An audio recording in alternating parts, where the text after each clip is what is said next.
Hello दोस्तों, good morning. आज आप लोगों को हम आपके भौतिक विज्ञान के हम आज क्या है आप लोगों को भौतिक विज्ञान के अंतर्गत जो आपका लेसन आता है आपका विद्युत, तो विद्युत लेसन के बारे में उसी के अंतर एक हेडिंग होती पड़ी मिलती है आप लोगों को, प्रतिरोधकों के निकाय का प्रतिरोध, यानी कि resistance of your system of resistors. ठीक, तो जो इसका प्रतिरोधकों के निकाय का प्रतिरोध होता है, तो आपको पता होना चाहिए कि ये प्रतिरोध हमारे जो होते हैं किस प्रकार से काम करते हैं और हमारे प्रतिरोध किसी भी वायर में क्यों लगा दिए जाते हैं। ठीक है, तो जिसमें हम देखते हैं आप लोगों को कि विभिन्न प्रकार के विद्युत उपकरणों और युक्तियों में प्रतिरोधों के संयोजन प्रयुक्त किए जाते हैं। कहने का मतलब हमारे कि कोई भी विद्युत हमारा प्रतिरोध हो या विद्युत परिपथ कोई भी हमारा हो, जिसमें क्या होते हैं कुछ प्रतिरोधों के संयोजन लगाए जाते हैं।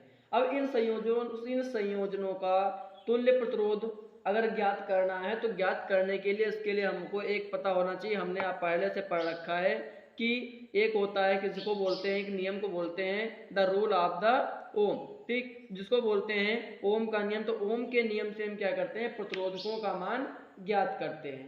ठीक है, तो अब उसके आगे आपको बात करें कि इन मानों को समझने के लिए या प्रतिरोधों को संयोजित करने के लिए दो नियम बताए गए हैं, यानी कि दो संयोजन क्रम में संयोजित करने के लिए दो संयोजन नियम बताए गए हैं, जिनमें से पहला नियम आता है आपका श्रेणी क्रम संयोजन।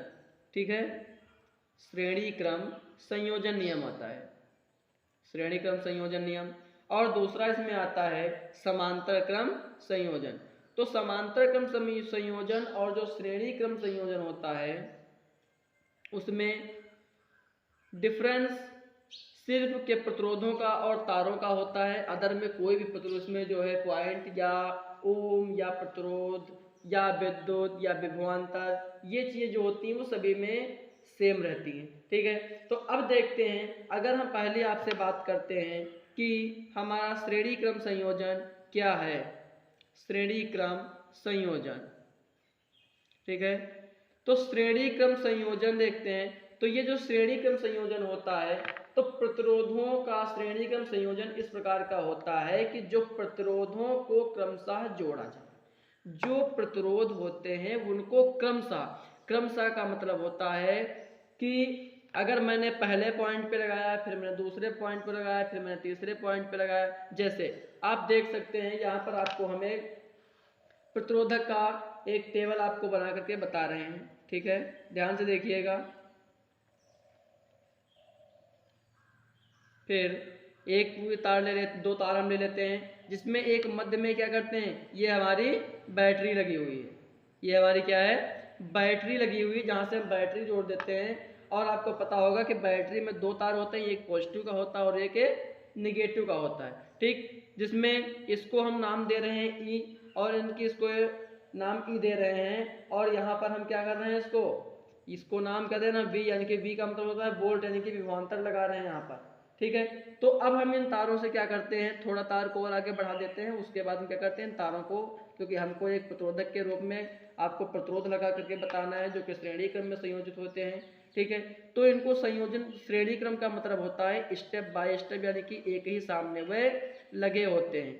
अब इसमें अगर आपको पहले फार्मूला ज्ञात करना, तो फार्मूला आपने पढ़ रखा है कि 1R बराबर R1 R plus R2 R plus R3, ये आपने पढ़ रखा है। ठीक, तो जिसमें अब आप देखते हैं, तो इसको आप R1 कह सकते हैं, इसको आप R2 कह सकते हैं, और इसका नाम आप R3 दे सकते हैं। ठीक, तो जब इनका आप नाम दे चुके होते हैं, तब इसी के साथ साथ एक नाम और देते हैं कि यहाँ से यहाँ तक के बीच की दूरी को V1 कहेंगे, यहाँ से यहाँ तक की बीच की दूरी को हम V2 कह देते हैं, और इसकी बीच की दूरी को हम क्या कह सकते हैं, V3 कहते हैं। ठीक, तो इस प्रकार से जब हमने संयोजन क्रम में लगाया, और देखते हैं जब यहाँ से प्लस का करंट हमारे इधर इस तार वाले में फ्लो करता है, तो इस फ्लो में हम क्या यहाँ पर होती है, आपको पता है कि तार में क्या बहती है, विद्युत, और विद्युत यानी कि धारा बहती है, और धारा को हम स्मॉल आई से प्रदर्शित करते हैं। तो स्मॉल आई से जब ये विद्युत प्रवाहित होकर के R1 प्रतिरोध से गुजर के R2 प्रतिरोध, फिर R2 से R3 प्रतिरोध में जाकर की जाती है, फिर वहां से वापस क्या होती है,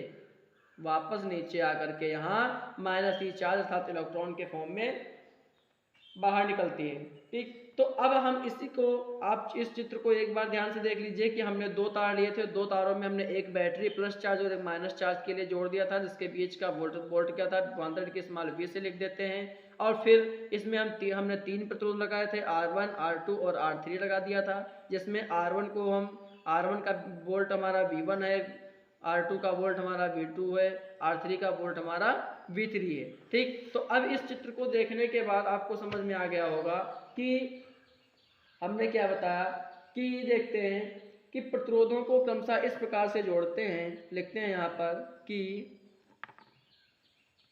प्रतिरोधों को क्रमशः हम इस प्रकार से जोड़ते हैं कि हम इस प्रकार से जोड़ते हैं कि किसी एक प्रतिरोध का सिरा, कि कुछ इसको बात बताते हैं। इसमें देखिए, अर्थात जिस प्रकार से जोड़ते हैं तो जोड़ने में क्या होता है कि एक प्रतिरोध का सिरा, जिसमें क्या हमने बताया था आपको, एक प्रतिरोध का सिरा क्या करते हैं हम, दूसरे प्रतिरोध के पहले सिरे से, सिरा दूसरे प्रतिरोध के पहले सिरे से क्या करते हैं हम, कि पहले प्रतिरोध का सिरा दूसरे प्रतिरोध के पहले सिरे से क्या बताया, कि पहले प्रतिरोध का, यानी कि जो पहला वाला प्रतिरोध होगा हमारा, पहले प्रतिरोध का सिरा दूसरे प्रतिरोध के पहले सिरे से, फिर क्या होगा, दूसरे सिरे से, और दूसरे प्रतिरोध के दूसरे सिरे से क्या करते हैं, दूसरे प्रतिरोध के दूसरे सिरे से क्या करते हैं, जो हमारे अगले प्रतिरोध लगे होते हैं। अब अगले प्रतिरोध में हमने आपको बताया था कि आप क्या कर सकते हैं, R1 ले सकते हैं, R2 हो सकता है, R3 हो सकता है, R4 हो सकता है, R5 हो सकता है। इस तरह से आप एंड सो ऑन आगे कितने भी प्रतिरोध आप लगा सकते हैं। ठीक, तो वही बताया हमने कि पहले का दूसरे के पहले से जोड़ेंगे, फिर इसका जो दूसरा सिरा होगा उसको तीसरे के पहले से जोड़ेंगे, तीसरे का पहला सिरा चौथे के पहले से जोड़ेंगे, चौथे का पहला सिरा पांचवें के पहले सिरे से जोड़ेंगे। ठीक, इस तरह से काम करते हैं। तो उसमें क्या बताया हमने कि दूसरा प्रतिरोध होगा, दूसरे प्रतिरोध के दूसरे सिरे को हम अगले प्रतिरोध के पहले सिरे से जोड़ देते हैं, अगले सिरे के पहले प्रतिरोध से जोड़ देते हैं। ठीक है, पहले सिरे से जोड़ देते हैं। तो पहले सिरे से जोड़ देने पर क्या होगा, जोड़ देते हैं। तो अब जोड़ने पर आपने देखा होगा कि जो पहला सिरा है वो आपके, इधर देखते हैं कि जो आपका इसमें पहला सिरा था, पहला सिरा इधर देखते हैं, जो आपका पहला सिरा था वो पहला सिरा देखिए पहले प्रतिरोध के से दूसरे प्रतिरोध में हम जोड़ रहे हैं, फिर दूसरे प्रतिरोध को हम तीसरे प्रतिरोध के पहले से जोड़ रहे हैं, दूसरी वाले तार को तीसरे प्रतिरोध के पहले तार से हम जोड़ रहे हैं। तो अब आपने क्या देखा कि ये जो आपका चित्र है वो चित्र क्या है, श्रेणी क्रम में संयोजित प्रतिरोध का चित्र है। यहां लिख देते हैं हम कि श्रेणी क्रम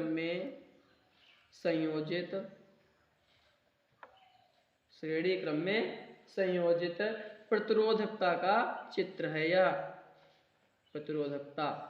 ठीक है, तो इसमें हमने क्या बताया आपको कि एक प्रतिरोध का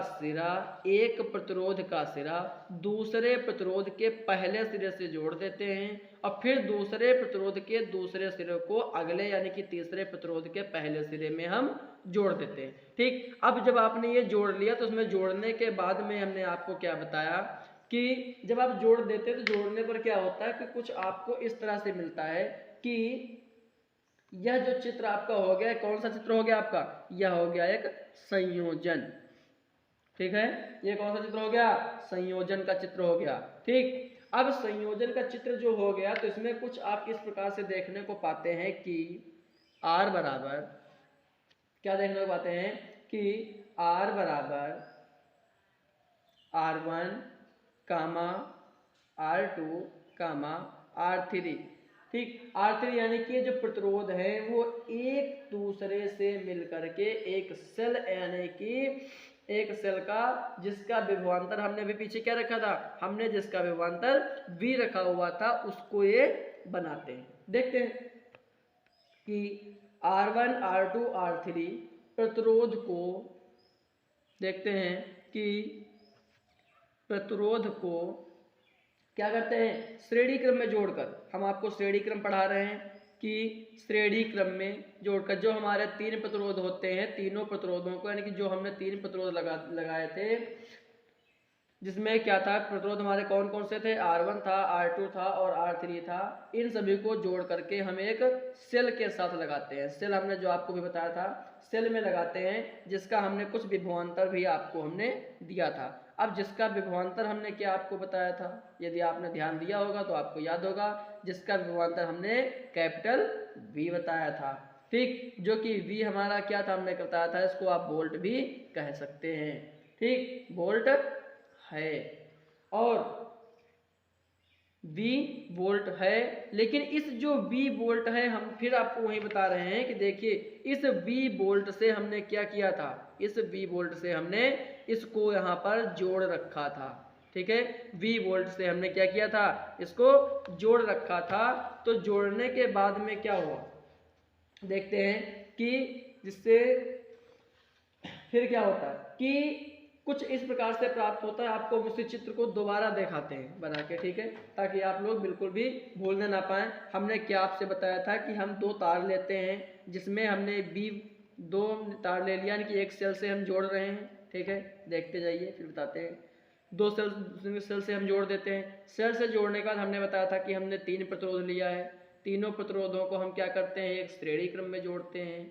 ठीक है, श्रेणी क्रम में जोड़ते हैं, जिसको हमने क्या बताया आपको, कुल वोल्टता, कुल विभवांतर क्या है हमारा, V वोल्ट है। ठीक, V वोल्ट है, इधर का चार्ज प्लस इधर का चार्ज माइनस। ठीक है, अब इसको हमने बताया था आपसे कि R1 मानते हैं, इसको हम R2 मान लेते हैं और इसको हम क्या करते हैं, R3 मान लेते हैं। तो और इसके बीच को भी हम कुछ मानते हैं, वो क्या है, V1 मान लेते हैं और इसके बीच को हम V2 मान लेते हैं। और इन तीनों प्रतिरोधों के बीच में हम क्रमशः V1 V2 और V3 मान मानते रहते हैं। और जो इसमें हमारी धारा बहती है, जो इसमें हमारी धारा बहती है, उस धारा को हम स्मॉल आई नाम दे देते हैं। ठीक है, स्मॉल आई नाम दे देते हैं, जो कि चित्र आपको फिर से नाम बता रहे हैं। यह चित्र कौन सा है, श्रेणी क्रम संयोजन का चित्र है, क्योंकि इसमें जो हमने लगा रखे हैं प्रतिरोध, हमने जो लगा रखे हैं वो प्रतिरोध हमारे क्या है, क्रमशः R1 R2 और R3, जो कि एक श्रेणी क्रम संयोजन, श्रेणी क्रम में लगे हैं। श्रेणी क्रम का मतलब होता है आमने सामने बिल्कुल सीधे ही लगे हुए हैं। ठीक, तो अब अगर देख लिया जाए तो प्रतिरोधों के सिरों का विभवांतर ज्ञात करना है। अगर इसी क्वेश्चन के अंदर आता है कि अगर माना प्रतिरोधों के सिरों पर विभवांतर, प्रतिरोधों के सिरों पर विभवांतर, तो सिरों पर जो विभवांतर है उस विभवांतर को हम क्रमशः लिख लेते हैं। देखिए हमने आपको अभी लिख के बताया ऊपर कि R1 R2 R3, यहाँ पर देखिए एक बार हम फिर से लिख करके बता रहे हैं, लेकिन इसको आप लोगों को कॉपी पे नोट नहीं करना है। ठीक, इसमें हमने क्या किया था, R1 R2 R3 लिया, देखते रहिए, R1 R2 R3 हमने लिया। तो R1 R2 R3 हमने लिया है, जो कि क्या है, ये क्या है, ये एक प्रतिरोध है। लेकिन प्रतिरोध को हम नहीं, इस समय हम क्या बात कर रहे हैं, इनके बीच का कुल विभवांतर देख रहे हैं। तो विभवांतर देखने के लिए आपने लिखा हुआ है, इसको V1 लिया, V2 लिया और V3 लिया, तो क्या हो जाएगा, V1 V2 V3 हो जाएगा। ठीक, इसी तरह से हमको क्या मिल जाएगा, यहाँ पर मिल जाएगा क्रमशः क्या मिल जाएगा, V1 V2 V3 मिल जाएगा। और अब जब V1 V2 V3 हमको मिल गया तो इसमें हम क्या लगाते हैं, ओम का नियम लगा देते हैं। ठीक है, क्या लगाते हैं कि ओम के नियम से, ओम के नियम से, लॉ ऑफ ओम, तो जब लॉ ऑफ ओम के नियम से हम देखते हैं तो ओम ने बताया था कि एक विभवांतर यानी कि जो आप विभवांतर जो वोल्ट आप लगाएंगे, जो कुल विभवांतर ज्ञात करेंगे, तो सबके साथ हमारी विद्युत धारा भी तो प्रवाह कर रही है। और जब हमारी विद्युत धारा चल रही है, धारा बह रही है, तो धारा बहने में हम इस तरह से लिख लेते हैं V1 V2 V3 लिख लेते हैं। और फिर क्या करते हैं, आपको बिल्कुल सीधा फॉर्म बता रहे हैं, इधर आपका R1 R2 R3 लिख लेते हैं। क्यों? क्योंकि देखिए आपने चित्र में क्या लिखा था, R1 V1 R2 V2 R3 V3, आपने इस तरह से लिखा हुआ था, तो आपने वही तो लिखा है V1 V2 V3 R1 R2 R3, ये आपने लिखा है। लेकिन इनके साथ में एक चीज थी, जो धारा बह रही थी, धारा को आपने अब लिख लिया। ठीक है, आपने धारा को क्या किया, नोट कर लिया। अब जब आपने धारा को नोट कर लिया, और इसका मतलब क्या हुआ, देखते हैं आपको कि अब इसमें आपको कुछ और भी करना है, जो कि अब देखते हैं इसको आगे हल करके। तब क्या होता है कि अभी तो वही लिखते हैं आप, जो हम दोबारा लिख रहे हैं B1 plus B2 plus B3। हमने क्या किया, प्लस के फॉर्म में इसको लिखा है, प्लस के फॉर्म में इसको हमने लिख लिया। अब जब प्लस के फॉर्म में हमने लिख लिया है, तब क्या होगा, इसको लिख लिया है, इसका मतलब हमें वो भी लिखना पड़ेगा। ठीक है, तो क्या हो जाएगा, IR1 plus IR2 plus IR3, same है प्रोसेस पूरा। जो हमने उधर क्या लिखा था, उधर हमने पीछे लिखा था V1 V2 V3 बराबर बराबर IR1 IR2 IR3, हमने ये लिख लिया था। ये आपको कॉपी पे नहीं लिखना है, ठीक है, ये आपको कॉपी पर नहीं लिखना है। ठीक, जब आपने B1 B2 B3 R1 R2 R3 लिख लिया था, तो उसके बाद में उसी को हम लिख रहे हैं B1 plus B2 plus B3 B1 plus B2 plus B3 is equal to IR1 IR2 और IR3। ठीक, तो अब एक चीज आपको देखना है, आप लोग भी मैथ पढ़ते हैं, इसमें क्या देखना है आपको कि देखिए सभी में आई हमारी कॉमन, अगर जो चीज कॉमन होती है उसको हम ले लेते हैं, और बाकी जो होता है उसको हम ब्रैकेट के अंदर ही लिखा रहने देते हैं। ठीक है, इस तरह से हमारा हो गया। ठीक, अब जब ये हो गया तो इसको हम क्या करते हैं, ये हमने क्या निकाल लिया कि धारा यानी कि I बराबर R1 plus R2 plus R3 हो गया।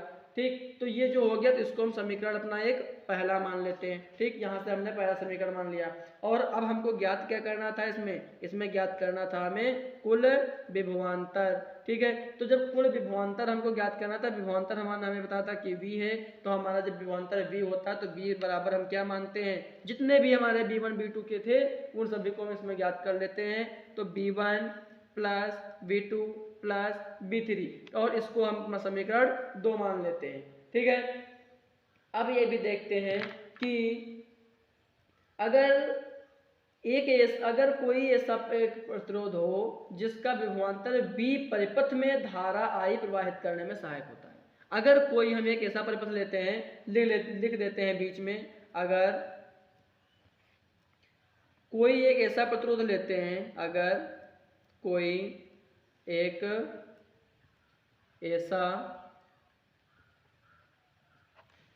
ऐसा प्रतिरोध है जो विभवांतर